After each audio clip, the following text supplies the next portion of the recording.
ಏನಾಗುತ್ತೆ ರೈತರಿಗೆ ಈಗ ನುಸಿನೂ ಇರುತ್ತೆ, ಸುಳಿ ತಿಗಣೆನೂ ಇರುತ್ತೆ, ವೈಟ್ ಫ್ಲೈ ಇರುತ್ತೆ. ಯಾವುದನ್ನು ಸ್ಪ್ರೇ ಮಾಡಬೇಕು, ಯಾವುದರಿಂದ ಯಾವ್ದು ಕಂಟ್ರೋಲ್ ಬರುತ್ತೆ ಅಂತ ಕೆಲವೊಂದು ತುಂಬ ಕನ್ಫ್ಯೂಷನ್ಸ್ ಇದೆ. ಅದನ್ನೆಲ್ಲ ನಿಮಗೆ ಲಾಸ್ಟಿಗೆ ನಾನು ಕ್ಲಾರಿಟಿ ಕೊಡ್ತೀನಿ. ಎಲ್ರಿಗೂ ನಮಸ್ಕಾರ. ಅಡಿಕೆ ಆಲ್ಮೋಸ್ಟ್ ಕರ್ನಾಟಕದಲ್ಲಿ 30 ಡಿಸ್ಟ್ರಿಕ್ಕಿಗೆ ವ್ಯಾಪಿಸಿದೆ. ಹಾಗೆ ಅದ್ರ ಜೊತೆಗೆ ರೋಗ ಮತ್ತು ಕೀಟಬಾಧೆನೂ ಜಾಸ್ತಿ ಆಗ್ತಿದೆ. ಇವತ್ತು ನಾವು ನಿಮಗೆ 10 ವರ್ಷದ ಒಳಗಿನ ಅಡಿಕೆ ತೋಟಗಳಲ್ಲಿ ಕಂಡು ಬರ್ತಕ್ಕಂಥ ರೋಗ ಮತ್ತು ಕೀಟಗಳ ಬಗ್ಗೆ ಮಾಹಿತಿ ಕೊಡಬೇಕು ಅಂತೇಳಿ ಈ ವಿಡಿಯೋ ಮಾಡ್ತಾಯಿದ್ದೀನಿ. ರೈತರು ತುಂಬ ಕಷ್ಟಪಟ್ಟು ತೋಟ ಮಾಡ್ತಿದ್ದಾರೆ. ಬಟ್ ಏನಂಗೆ ಅದ್ರ ತಕ್ಕಂಗೆ ಡಿಸೀಸ್ಗಳು ಮತ್ತು ಪೆಸ್ಟ್ಗಳನ್ನ ತುಂಬ ನಿರ್ವಹಣೆ ಮಾಡುವುದು ಕಷ್ಟ ಅನ್ನೋ ಹಂತಕ್ಕೆ ತಲುಪಿದೆ. ಹಾಗಾಗಿ ಏನೇನು ಸಮಸ್ಯೆಗಳು ಬರುತ್ತೆ, ಅದಕ್ಕೆ ಏನೇನು ನಾವು ಕಂಟ್ರೋಲ್ ಮೆಜರ್ಸ್ ತೊಗೋಬೇಕು, ಅದು ಎಸ್ಪೆಷಲಿ 10 ವರ್ಷದ ಒಳಗಿನ ತೋಟಗಳಲ್ಲಿ. ನೆಕ್ಸ್ಟು 10 ವರ್ಷದ ಮೇಲಿಂದು ನಾವು ಇನ್ನೊಂದು ವಿಡಿಯೋ ಮಾಡಿ ತಿಳಿಸ್ತೀವಿ. ಏನಾಗ್ತಿದೆ, ನಾವು ಒಂದು 3 ವರ್ಷದ ಒಳಗಡೆ ಇರ್ತಕ್ಕಂಥ ಅಡಿಕೆ ಗಿಡಗಳಿಗೆ ಹೆಚ್ಚಾಗಿ ಸುಳಿ ತಿಗಣೆ ಮತ್ತು ನುಸಿ ಸಮಸ್ಯೆ ಭಾಳ ಹೆಚ್ಚಾಗಿ ಕಂಡುಬರ್ತಾ ಇದೆ.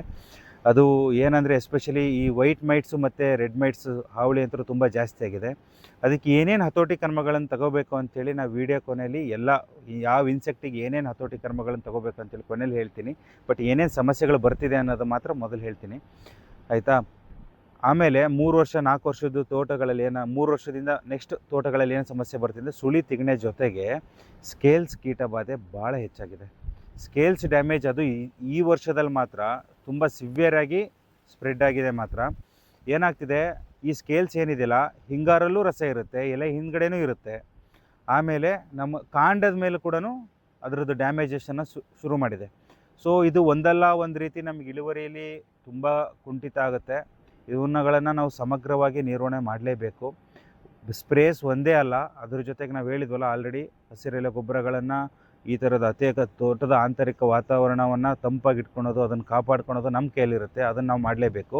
ಸ್ಪ್ರೇಸ್ ಎಲ್ಲ ಸೆಕೆಂಡರಿ ಸ್ಪ್ರೇ ಮಾಡದೇ ಇದ್ದರೆ ಬರೋದಿಲ್ಲ. ಅದು ಕಂಟ್ರೋಲ್ ಮಾಡಬೇಕು ಅಂದರೆ ಅದಕ್ಕೆ ಏನಾಗುತ್ತೆ, ರೈತರಿಗೆ ಈಗ ನುಸಿನೂ ಇರುತ್ತೆ, ಸುಳಿ ತಿಗಣೆನೂ ಇರುತ್ತೆ, ವೈಟ್ ಫ್ಲೈ ಇರುತ್ತೆ. ಯಾವುದನ್ನು ಸ್ಪ್ರೇ ಮಾಡಬೇಕು, ಯಾವುದರಿಂದ ಯಾವ್ದು ಕಂಟ್ರೋಲ್ ಬರುತ್ತೆ ಅಂತ ಕೆಲವೊಂದು ತುಂಬ ಕನ್ಫ್ಯೂಷನ್ಸ್ ಇದೆ. ಅದಾದಮೇಲೆ ನಿಮಗೆ ಅದು ಬಿಟ್ಟರೆ ಈಗ ಇದು ಸ್ಕೇಲ್ಸ್ ಬಿಟ್ಟರೆ ನಮಗೆ ನೆಕ್ಸ್ಟು ಕಂಡು ಬರೋದು ಜಾಸ್ತಿ ಅಂತ ಹೇಳಿದರೆ ಈ ವೈಟ್ ಫ್ಲೈ ಮತ್ತು ಮಿಲ್ಲಿ ಬಗ್ಸು. ಅವು ಕೂಡ ತುಂಬ ಜಾಸ್ತಿ ಡ್ಯಾಮೇಜ್ ಮಾಡ್ತಿದೆ. ಏನಾಗುತ್ತೆ, ಹಿಂಗಾರುಗಳಲ್ಲಿ, ಆಮೇಲೆ ಎಲೆಗಳಲ್ಲಿ, ಎಲ್ಲದರಲ್ಲೂ ಪೂರ್ತಿ ಎಲೆನೇ ಡ್ರೈ ಆಗೋಗುತ್ತೆ. ಅಷ್ಟು ಸ್ಯಾಪನ್ನ ಸಕ್ ಮಾಡಿಬಿಟ್ಟು ತುಂಬ ಡ್ಯಾಮೇಜಸ್ ಆಗಿಬಿಟ್ಟಿದೆ. ಅದಾಗಲೇ ನಮಗೆ ನೆಕ್ಸ್ಟು ಹಿಂಗಾರು ಬಂದ ಮೇಲೆ ಬರ್ತಕ್ಕಂಥ ಸಮಸ್ಯೆ, ಅದು 5 ವರ್ಷದ ಮೇಲ್ಗಡೆ ತೋಟಗಳಲ್ಲಿ ನಮಗೆ ಕಂಡು ಬರೋದು ಅಂದರೆ ಇನ್ಫ್ಲೋರೆಸೆನ್ಸ್ ಈಟಿಂಗ್ ಕ್ಯಾಟರ್ಪಿಲ್ಲರ್ ಡ್ಯಾಮೇಜಸ್ ಒಂದು ತುಂಬ ಸಿವಿಯರ್ ಆಗಿಬಿಟ್ಟಿದೆ.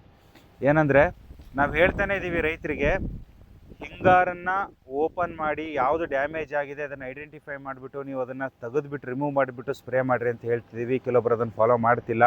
ಏನು ಮಾಡ್ತೆ, ಹಿಂಗಾರು ಒಳಗೆ ಅದು ಪೆಸ್ಟ್ ಕಾಂಪ್ಲೆಕ್ಸ್ ಹಾಗೆ ಇರುತ್ತೆ, ಹುಳುಗಳು ಸಿಕ್ಕಾಪಟ್ಟೆ ಇರುತ್ತೆ. ಮೇಲ್ಗಡೆ ಹಿಂಗಾರು ಮೇಲ್ಗಡೆ ಅಲ್ಲೇ ತುಂಬ ಹಾಗೆ ಸ್ಪ್ರೇ ಮಾಡ್ಕೊಂಡು ಹೋಗ್ತಾಯಿದ್ದೀರಾ. ಈ ಥರ ಮಾಡೋದು ಖಂಡಿತ ವೇಸ್ಟ್. ಹಿಂಗಾರು ಐಡೆಂಟಿಫೈ ಮಾಡಬೇಕು. ಹಿಂಗಾರು ಆ ಥರ ಡ್ಯಾಮೇಜಸ್ಸು 90% ಎಬೋ ಆಗಿತ್ತು ಅಂದರೆ ಅದನ್ನ ರಿಮೂವ್ ಮಾಡಿಬಿಟ್ಟು ಹೊರಗೆ ಹಾಕಿ ಸುಟ್ಬಿಟ್ಟು ಆಮೇಲೆ ನಾವು ಏನು ಬೇಕೋ ಅದನ್ನು ಸ್ಪ್ರೇಸ್ಗಳನ್ನು ತೊಗೋಬೇಕಾಗತ್ತೆ. ಒಂದು ಇದು ಪೆಸ್ಟ್ಗಳ ಬಗ್ಗೆ ಆಯಿತು. ನೆಕ್ಸ್ಟು ನಮಗೆ ಹಿಂಗಾರು ಕೊಳೆ ರೋಗ ಬಾಧೆ ತುಂಬ ಜಾಸ್ತಿ ಆಗಿದೆ. ಹಿಂಗಾರು ಕೊಳೆ ಇದು ಏರ್ಬಾರ್ನ್, ಗಾಳಿಯಿಂದನೇ ಸ್ಪ್ರೆಡ್ ಆಗುತ್ತೆ.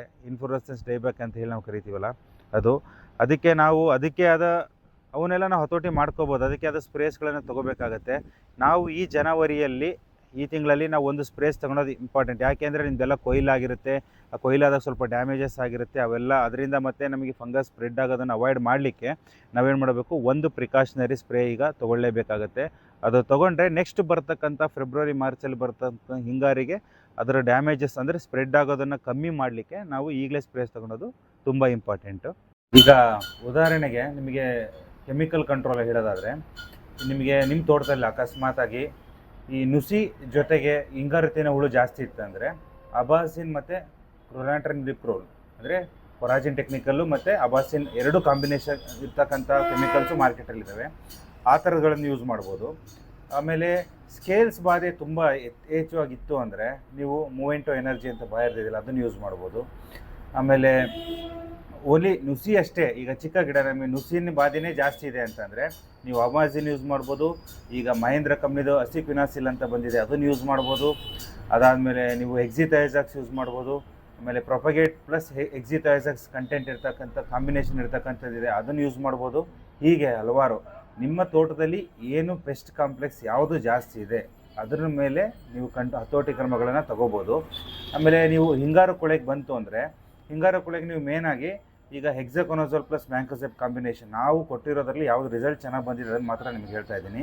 ಮತ್ತು ಅದ್ರ ಏನಂದರೆ ಹೆಕ್ಸಾಕೊನಜೋಲ್ ಪ್ಲಸ್ ಮ್ಯಾಂಕೋಸೆಬ್, ಅದ್ರ ಜೊತೆಗೆ ಅಜಾಕ್ಸಿ ಪ್ಲಸ್ ಟೆಬ್ಯುಕೊನಜೋಲ್, ಈ ಥರದ್ದು ಡಿಫ್ರೆಂಟ್ ಕೆಮಿಕಲ್ಸನ್ನು ಯೂಸ್ ಮಾಡಿ ನೀವು ಯಾವಾಗ ಸ್ಪ್ರೇ ಮಾಡ್ತೀರ ಒಂದೇ ಕೆಮಿಕಲ್ಸನ್ನು ರಿಪೀಟೆಡೇ ಮಾಡಬಾರ್ದು.